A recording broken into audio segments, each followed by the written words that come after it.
कहानी की शुरुआत में हम बीमस नाम के एक लालची और चालाक सेल्समैन को देखते हैं। बीमस जानवरों को पकड़कर उनकी नीलामी किया करता है। एक दिन वह गांव वालों से कहता है, फसल बोने के दिन शुरू हो चुके हैं और तुम्हारे जो जानवर हैं वो बेअक्ल, कमजोर और बिल्कुल नाकारा है। लेकिन घबराओ मत, क्योंकि आज मैं तुम्हारे लिए एक ऐसी चीज लेकर आया हूँ जो तुम्हारी जिंदगी आसान बना देगी। इतना कहकर बीमस सबके सामने अपने साथ लाए हुए थॉरिफेंट प्रजाति के जानवरों को दिखाता है। इन जानवरों की सबसे हैरान कर देने वाली खासियत यह होती है कि ये इंसानों की तरह बात कर सकते थे। बीमस गर्व से कहता है, ये जानवर बेहद ताकतवर हैं और खेतों में तुम्हारे लिए किसी इंसान से कम काम नहीं करेंगे। जैसे ही गांव वाले देखते हैं कि ये जानवर सच में इंसानों की तरह बोल रहे हैं, सब हैरानी और लालच से भर जाते हैं और तभी नीलामी शुरू हो जाती है। बीमस सबसे पहले एक छोटे से थॉरिफेंट को $800 में एक किसान साइमन को बेच देता है। उस थॉरिफेंट का नाम था मोस्ली। मोस्ली को जबरदस्ती पकड़कर वहां से ले जाया जाता है। उसकी आंखों में आंसू होते हैं, दिल डर और उदासी से भरा हुआ। वह अपनी माँ को आवाज देता है, लेकिन वो कुछ नहीं कर पाती और यहीं मोस्ली का बचपन वहीं छूट जाता है। अब कहानी हमें 25 साल आगे ले जाती है। मोस्ली अब बड़ा हो चुका है। उसकी एक पत्नी है बेला और एक प्यारा सा बेटा रू। हर रोज की तरह मोस्ली सुबह सुबह उठता है, अपना हल तैयार करता है और अपने मालिक साइमन को जगाता है। फिर वह खेत जोतने में लग जाता है। पूरा दिन बिना रुके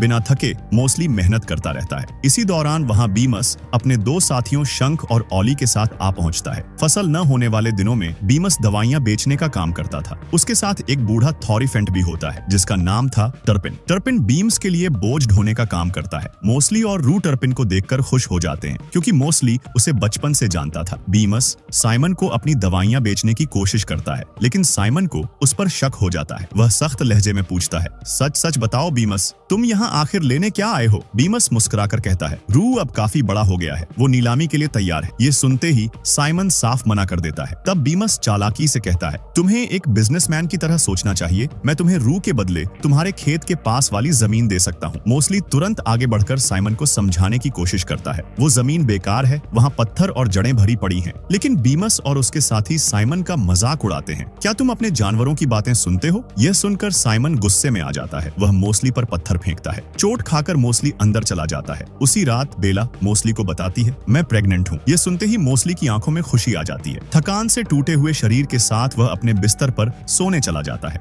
थोड़ी देर बाद रू मोस्ली के पास आता है। वह उत्साहित होकर कहता है, मैंने छिपने के लिए एक गुफा ढूंढी है, आपको चलकर वो देखनी चाहिए। मोस्ली मना कर देता है, मैं बहुत थक गया हूँ, कल बहुत काम है, हम किसी और दिन चलेंगे। लेकिन रू कहता है, मैंने उन गुफाओं में हमारे जैसे चित्र देखे हैं जिनके हाथ इंसानों जैसे हैं। यह सुनकर मोस्ली चौंक जाता है और वह रू के साथ जाने को तैयार हो जाता है। दोनों जंगल की तरफ निकलते हैं। रास्ते में जुगनू रू के पास आने लगते हैं, जो उन्हें गुफा तक का रास्ता दिखाते हैं। जुगनुओं की रोशनी में वो दोनों उस गुफा तक पहुंच जाते हैं। गुफा जमीन के अंदर बनी होती है। दोनों फिसलते हुए अंदर पहुंचते हैं। अंदर दीवारों पर थॉरिफेंट जैसे जानवरों के चित्र बने होते हैं, लेकिन उनके हाथ होते हैं। इन्हें कहा जाता था अपराइट्स। मोस्ली यह देखकर दंग रह जाता है। उसे पता चलता है कि ये थॉरिफेंट 2 पैरों पर चलते थे और अपने हाथों से हर काम कर सकते थे। रू अपने पिता को आगे ले जाता है, लेकिन आगे गहरा अंधेरा होता है। रू डरकर कहता है, मैं यहाँ से आगे नहीं गया, जुगनू भी मेरे साथ नहीं जाते और मुझे अंधेरे से डर लगता है। फिर वह अपने पिता से पूछता है,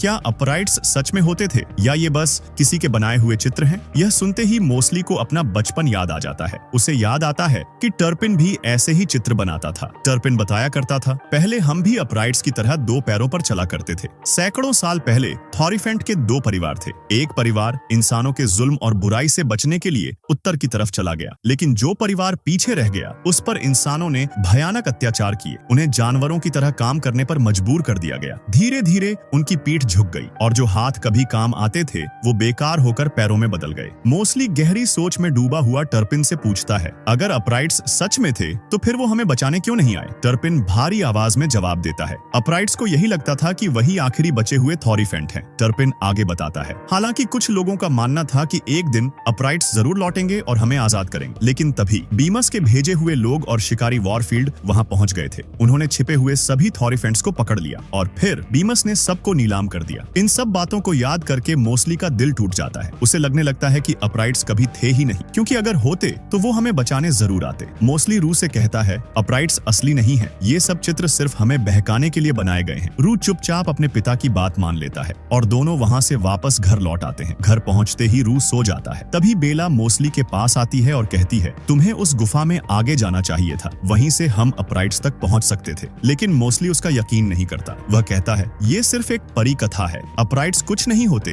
तभी बाहर से बीमस की आवाज आती है। वो साइमन को रू को बेचने के लिए मना रहा होता है। आखिरकार साइमन मान जाता है। वो पास वाली जमीन के बदले रू को बेचने के लिए तैयार हो जाता है, लेकिन एक शर्त रखता है, जैसे ही दूसरा बछड़ा पैदा होगा तुम रू को ले जा सकते हो। ये सुनते ही मोस्टली और बेला दोनों डर जाते हैं। बेला कांपती आवाज में कहती है, हमारे पास अब कोई रास्ता नहीं बचा, तुम्हें अपराइट्स तक जाना ही होगा, वही हमें और हमारे बेटे को बचा सकते हैं। लेकिन मोस्टली फिर भी मना कर देता है, मैं सुबह साइमन से बात करूंगा। अगली सुबह साइमन अपने नए खेत को जोतने के लिए हल चलवाता है, लेकिन जमीन पूरी तरह से बेकार निकलती है। फिर भी साइमन को लगता है कि मोस्टली नाटक कर रहा है। गुस्से में वह मोस्टली को बुरी तरह कोड़े मारता है। दर्द से कराहता हुआ मोस्टली पूरी ताकत लगाकर हल खींचने की कोशिश करता है, लेकिन तभी हल टूट जाता है और मोस्टली दूर जाकर गिर पड़ता है। अब साइमन को समझ आ जाता है कि वो जमीन सच में बेकार थी। वह बीमस पर भड़क जाता है और उसे खरी खोटी सुनाता है। इस सब को देखकर मोस्टली के अंदर एक आग जल उठती है। वो समझ जाता है, चाहे हम इंसानों के कितने ही वफादार क्यों न बन जाए, वो हमें हमेशा गुलाम ही समझेंगे। और तभी मोस्टली एक बड़ा फैसला करता है। वह तय करता है, मैं अपराइट्स को ढूंढूंगा और अपने परिवार को इंसानों से आजाद करवाऊंगा। रू अपने पिता के पास आता है, मैं अपराइट्स को ढूंढने जा रहा हूँ। जब तक मैं वापस न आऊं, तुम एक पापा की तरह अपनी माँ का ख्याल रखना और घर के सारे काम करना। रू भारी दिल से उसकी बात मान लेता है। मोस्टली पूरी रफ्तार से गुफा की तरफ दौड़ पड़ता है। साइमन और बीमस उसका पीछा करते हैं, लेकिन वो उसे पकड़ नहीं पाते। मोस्टली एक बड़ी चट्टान के नीचे छिप जाता है। गुस्से से पागल साइमन सीधे बेला के पास जाकर पूछता है, वो कहाँ गया? लेकिन बेला कुछ नहीं बताती। गुस्से में साइमन घर के गेट पर ताला लगा देता है ताकि वो बाहर न जा सके। बीमस कहता है, मैं मोस्टली को वापस ला सकता हूँ, लेकिन इसके लिए तुम्हें कीमत चुकानी होगी। साइमन उसकी बात अनसुनी कर देता है और गुस्से में वहाँ से चला जाता है। शंख बीमस से कहता है, अब हमें यहाँ से निकलना चाहिए। बीमस ठंडी मुस्कान के साथ कहता है, आज जा रहे हैं लेकिन कल वापस आएंगे, क्योंकि अब हम वॉरफील्ड को लेने जा रहे हैं। वो थॉरीफेंट्स को पकड़ने में सबसे माहिर शिकारी है। बीमस वॉरफील्ड के गांव पहुंचता है। गांव वाले बीमस पर गुस्सा होते हैं क्योंकि उसने उन्हें नकली दवाइयां बेची थी, लेकिन बीमस किसी की नहीं सुनता। वो सीधा वॉरफील्ड से मिलने बार में चला जाता है। बार के बाहर एक थॉरीफेंट बंधा हुआ होता है। उसे हाल ही में वॉरफील्ड ने पकड़ा था। वो डरा हुआ, सहमा हुआ था। टर्पिन उसके पास जाता है। वो कांपती आवाज में बताता है, उत्तर की तरफ जंगल में एक सिंकहोल है, वहाँ मुझे गुफाएं मिली थी जिनमें अपराइट्स के चित्र बने हुए थे। मैं आगे बढ़ा ही था कि लेकिन तभी वो समझ जाता है ये सब वॉरफील्ड का बिछाया हुआ एक जाल था। उधर हमें मोस्टली को दिखाया जाता है जो अपराइट्स की गुफाओं में और आगे बढ़ता चला जाता है, लेकिन अचानक वह वॉरफील्ड के बनाए हुए एक गहरे गड्ढे में गिर जाता है। मोस्टली बाहर निकलने की बहुत कोशिश करता है, लेकिन गड्ढा इतना गहरा होता है कि वह निकल नहीं पाता। वह चारों तरफ देखता है, वहाँ थॉरीफेंट्स के कटे हुए सींग पड़े होते हैं, टूटी हुई तलवारें और खून के निशान। ये देखकर मोस्टली का दिल दहल जाता है। उसे समझ आ जाता है कि ये जगह कितनी खतरनाक है। अगली सुबह हमें वॉरफील्ड को बीमस के साथ साइमन के फार्म पर पहुंचते हुए दिखाया जाता है। साइमन शिकारी से कहता है, अगर तुम मोस्टली को ढूंढकर मेरे पास ले आओ तो मैं तुम्हें $350 दूंगा। वॉरफील्ड बिना कुछ कहे जंगल की तरफ निकल पड़ता है। ये देखकर रू उसे रोकने के लिए दौड़ने लगता है, लेकिन टर्पिन उसे पकड़ लेता है और कहता है, मुझे नहीं पता वो तुम्हारे डैड के साथ क्या करेगा, लेकिन तुम्हें यहीं रुकना हो। तुम्हारी माँ को इस वक्त तुम्हारी जरूरत है। बहुत जल्द बछड़ा आने वाला है, तुम्हें उसके लिए तैयार रहना होगा। रू यह सुनकर चुप हो जाता है। वह हालात को समझ जाता है। उधर बीमस अपने साथी शंख और ओली से कहता है, वॉरफील्ड ने जंगल में एक खतरनाक ट्रैप बिछा रखा है। सभी थॉरीफेंट उसी जाल में फंसते हैं। तुम्हें उस ट्रैप का पता लगाना होगा। शंख को ये आइडिया काफी पसंद आता है और दोनों चुपचाप वॉरफील्ड का पीछा करने लगते हैं। इधर मोस्टली डरा हुआ गड्ढे से बाहर निकलने की कोशिश करता रहता है, लेकिन गड्ढा बहुत ज्यादा गहरा होता है। तभी वॉरफील्ड वहां पहुंच जाता है। वह नीचे झांक कर कहता है, मैं तुम्हें वापस साइमन के पास ले जाऊं, लेकिन उससे पहले मैं तुम्हारे सींग काट लूंगा। ये सुनते ही मोस्टली कांप उठता है। तभी ओली और शंख भी वहां पहुंच जाते हैं। वो गुफाओं की दीवारों को देखकर कहते हैं, ये सारे चित्र वॉरफील्ड ने बनाए हैं। वॉरफील्ड समझ जाता है कि उसका राज खुलने वाला है। गुस्से में वह शंख और ओली को भी पकड़कर उसी गड्ढे में फेंक देता है। इसी अफरा तफरी में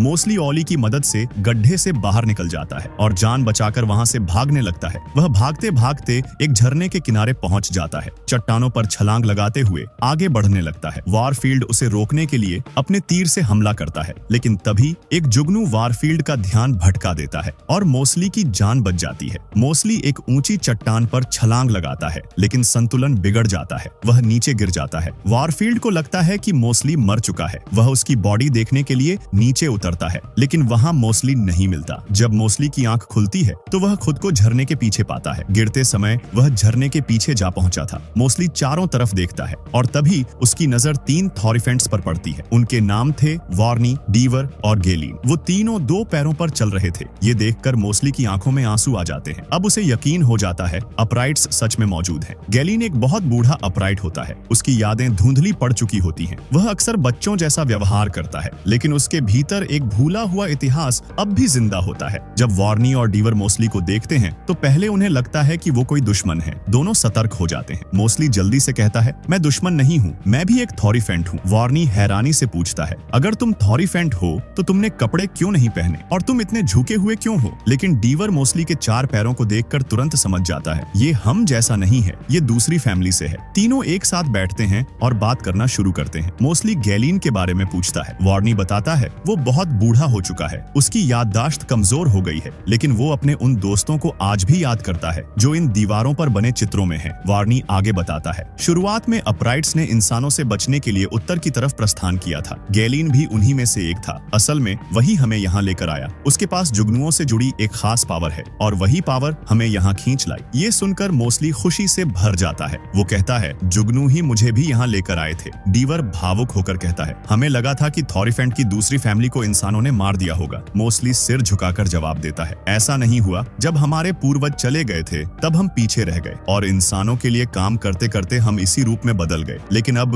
भविष्यवाणी सच होगी। अपराइट्स हम सबको बचाएंगे। इसके लिए हमें कीनेसेरत जाना होगा। वहाँ से सेना लेकर आनी होगी। वार्नी बिना देर किए कहता है, हम तुम्हारे साथ चलेंगे। तीनों कीनेसेरत की ओर रवाना हो जाते हैं। मोस्टली का दिल उम्मीद से भर जाता है। चलते चलते डीवर मोस्टली को उंगलियों की अहमियत समझाता है। इन उंगलियों की मदद से हम कोई भी काम कर सकते हैं और इन सब में थंब राजा होता है। डीवर मजाक में मोस्टली की पीठ खुजलाता है। गेलीन जोर से हंस पड़ता है और उसी पल से वो मोस्टली का अच्छा दोस्त बन जाता है। अब वो मोस्टली का सहारा लेकर आगे बढ़ता है। अब हमें फिर से शिकारी वारफील्ड को दिखाया जाता है। वो चट्टानों के बीच मोस्टली को ढूंढ रहा होता है। उसे झरने के पीछे छिपी हुई उस जगह का पता चल जाता है और वो उसी रास्ते से आगे बढ़ने लगता है। मोस्टली और उसके साथी लगातार चलते रहते हैं। कीनेसेरत काफी दूर होता है। चलते चलते रात हो जाती है और सुबह होते होते वो एक भुतिया घाटी के किनारे पहुंच जाते हैं। घाटी के उस पार कीनेसेरत होता है। वार्नी गंभीर आवाज में कहता है, ये घाटी भुतिया है, हमें इसके किनारे किनारे चलना होगा। कहा जाता है कि दुनिया की शुरुआत यहीं से हुई थी और इसी घाटी में एक खास पेड़ है जिसकी एक आत्मा रक्षा करती है। आज तक जो भी इस घाटी के अंदर गया है वो कभी वापस नहीं आया। तभी मोस्टली को घाटी के भीतर एक सुरंग दिखाई देती है। वो कहता है, अगर हम इस सुरंग से जाए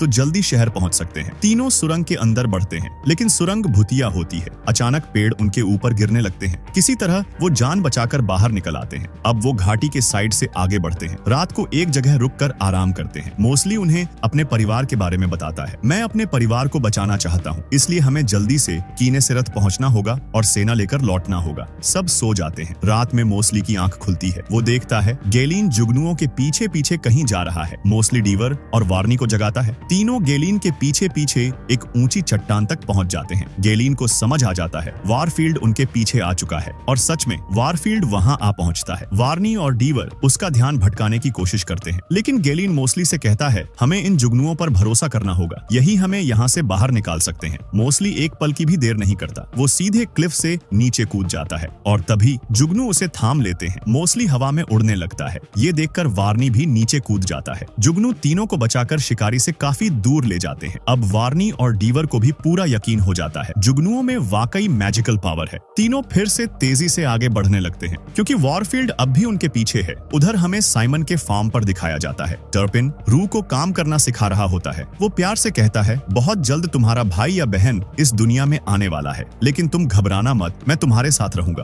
तभी बीमस के पास एक आदमी आकर खबर देता है, कोई तुम्हारे पुराने थॉरीफेंट को खरीदना चाहता है। ये सुनते ही बीमस की आंखें चमक उठती हैं। वो तुरंत टर्पिन को चलने को कहता है। ये देखकर रू बहुत उदास हो जाता है। वो टर्पिन से कहता है, आपने कहा था कि आप हमारे साथ रहेंगे। टर्पिन भारी दिल से जवाब देता है, मुझे जाना होगा, लेकिन तुम अपनी माँ का ख्याल रखना जब तक तुम्हारे डैड वापस नहीं आ जाते। बीमस टर्पिन को लेकर वहाँ से निकल जाता है। जाते जाते वो साइमन से कहता है, हमारी डील के मुताबिक मैं जल्द ही रू को लेने आऊंगा। उधर मोस्टली और उसके साथी कीनेसेरत के बहुत करीब पहुंच जाते हैं। कीनेसेरत शहर को देखकर मोस्टली बेहद खुश हो जाता है। शहर बेहद खूबसूरत होता है। वार्नी मोस्टली को सच बताने की कोशिश करता है, लेकिन मोस्टली उसकी बात सुनता ही नहीं। खुशी में वो शहर के अंदर चला जाता है। वहाँ के थॉरीफेंट्स को देखकर मोस्टली की आंखें चमक उठती हैं। वो देखता है सब घरों में रहते हैं, आजाद हैं, लेकिन तभी एक सच्चाई सामने आती है। वहाँ कोई आर्मी नहीं होती और वहाँ के सारे थॉरिफेंट बहुत बूढ़े हो चुके होते हैं। वार्नी शर्मिंदा होकर कहता है, मुझे माफ कर दो, हमने तुमसे झूठ बोला था। कीने सेरत में कोई आर्मी नहीं है, मैं तुम्हें सब बताने वाला था। मोस्टली टूटे हुए लहजे में पूछता है, तुमने मुझसे झूठ क्यों बोला? वार्नी जवाब देता है, क्योंकि हम मर रहे हैं। पिछले 100 सालों से यहाँ कोई बच्चा पैदा नहीं हुआ। बहुत जल्द हम में से कोई भी जिंदा नहीं बचेगा। लेकिन हमें इस बात का दुख नहीं है। दुख इस बात का है कि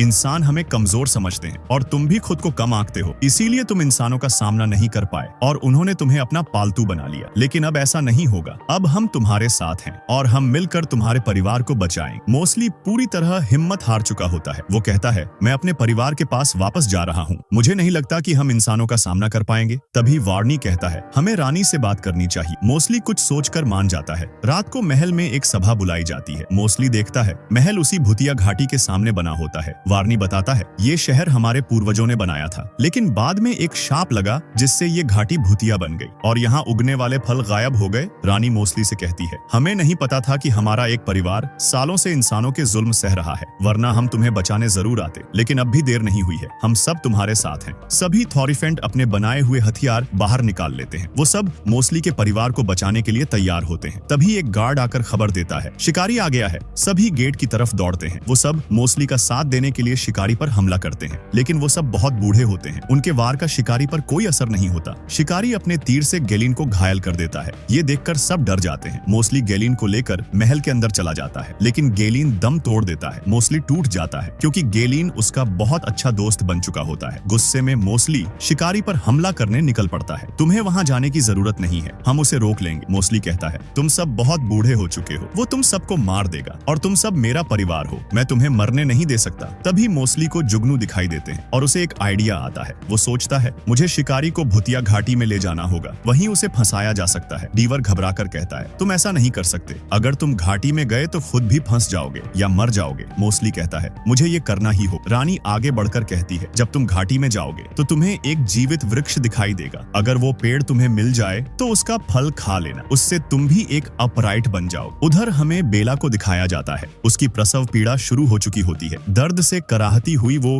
रू से कहती है, जल्दी साइमन को बुलाकर लाओ, मुझे उसकी मदद चाहिए। रू डरते डरते साइमन के पास जाता है। वो हिम्मत जुटाकर उसे जगाता है और कहता है, मेरी माँ को आपकी जरूरत है। ये सुनकर साइमन भी पिघल जाता है। वो बेला की मदद करने चला जाता है। किनेसेरत में वॉरफील्ड गेट तोड़कर शहर के अंदर घुस चुका होता है। मोस्टली जानबूझकर उसे अपने पीछे आने के लिए उकसाता है। वॉरफील्ड उसके पीछे पीछे एक बड़े से बाग में पहुंच जाता है, जहाँ चारों तरफ ऊंचे ऊंचे पेड़ होते हैं। मोस्टली को जुगनू दिखाई देते हैं। वो उनके पीछे बढ़ता है और तभी उसकी नजर जादुई पेड़ पर पड़ती है। वॉरफील्ड उसे रोकने की कोशिश करता है। वो मोस्टली पर तीर से हमला करता है। मोस्टली घायल हो जाता है, लेकिन हार नहीं मानता। अब उसे यकीन हो चुका होता है वो शिकारी का सामना कर सकता है। मोस्टली और वॉरफील्ड के बीच जबरदस्त लड़ाई होती है। वॉरफील्ड मोस्टली को पकड़ने की कोशिश करता है, लेकिन मोस्टली पूरी ताकत से उसे मारता है। मोस्टली जादुई पेड़ की तरफ बढ़ने लगता है ताकि उसका फल खा सके, लेकिन वॉरफील्ड एक बार फिर तीर से हमला करता है। मोस्टली गंभीर रूप से घायल हो जाता है। फिर भी वो आगे बढ़ता है, लेकिन तभी जादुई पेड़ वहां से गायब हो जाता है। मोस्टली अब लगभग टूट चुका होता है। वॉरफील्ड उसे पूरी तरह खत्म करने ही वाला होता है कि तभी उस बाघ की जादुई आत्मा प्रकट होती है। इसे कहा जाता है गार्जियन। गार्जियन वॉरफील्ड को रोक लेता है और उसे जोर से मारकर दूर फेंक देता है। फिर वो आत्मा मोस्टली को उठाती है और वहां से गायब हो जाती है। वॉरफील्ड उसी भूतिया घाटी में फंस जाता है, क्योंकि वो घाटी एक बुलबुलियां होती है जहां से कोई भी बाहर नहीं निकल सकता।